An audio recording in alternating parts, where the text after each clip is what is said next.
Hi hello నమస్తే. ఇప్పుడు చింతాకు పొడి చేపలు చేద్దాం రండి.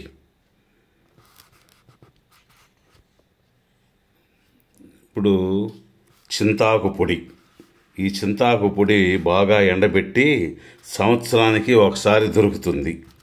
తీసుకుని మనం స్టోర్ చేసుకోవాలి. ఒక గిన్నెలో ఒక గరిటెడు చింతాకు పొడి వేసుకోవాలి. చూసారా, అది చింతాకు పొడి బాగా మెత్తగా చేసి స్టోర్ చేసుకున్నది.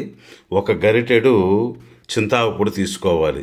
చూడండి, మరి ఒక గరిటెడు చింతాకు పొడి తీసుకొని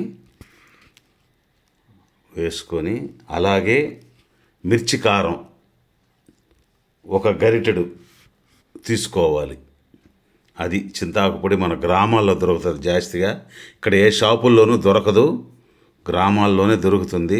సంవత్సరానికి ఒకసారి మనం తీసి బాగా ఎండబెట్టుకొని పొడి చేసుకొని స్టోర్ చేసి పెట్టుకున్నప్పుడు మనకు అవసరమైనప్పుడు మనం ఆ చింతాకు పొడితో చేపలు తాళింపు వేసుకొని చేసుకోవచ్చు. ఇప్పుడు చూడండి, ఆ చింతాకు పొడి ఒక గరిటెడు తీసుకోవాలి.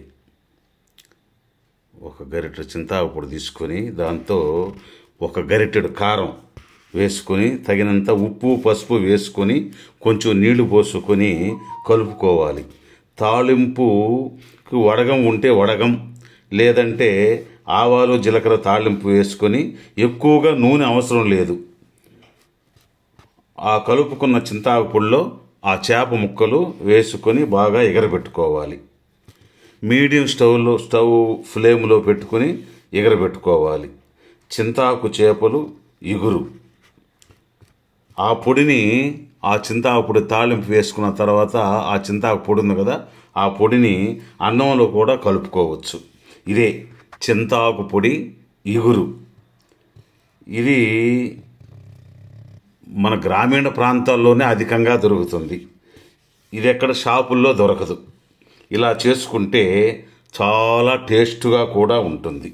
మీరు కూడా చింతాకు పొడి దొరికితే ఒకసారి ట్రై చేయండి. చూసినారా, ఆ చింతాకు మనం తాలింపు వేసింది మన అన్నంలో కూడా కలుపుకొని భోంచేసుకోవచ్చు. మన గ్రేవీ మాదిరిగా చాలా బాగుంటుంది. విన్నారుగా, ఒకసారి మీరు కూడా ట్రై చేసి చూడండి, చాలా టేస్ట్గా ఉంటుంది. ఒక లైక్ చేసి షేర్ చేసి సబ్స్క్రైబ్ చేసుకోండి. షేర్ చేశారంటే 10 మందికి ఈ విషయం తెలుస్తుంది. చూసారా, ఆ చింతాకు పొడితో చేసిన చేపలు, చింతాకు పొడి ఇగురు చేపలు సూపర్గా ఉంటుంది. మీరు ఒకసారి చేసుకోండి, అంత బాగుంటుంది. ఈ వీడియో చూసిన తర్వాత తప్పక మీరు చేసుకొని తిని నాకు కమెంట్ పెట్టండి. ఓకే, ఇది చింతాకు పొడి ఇగురు చేపలు. Thank you very much.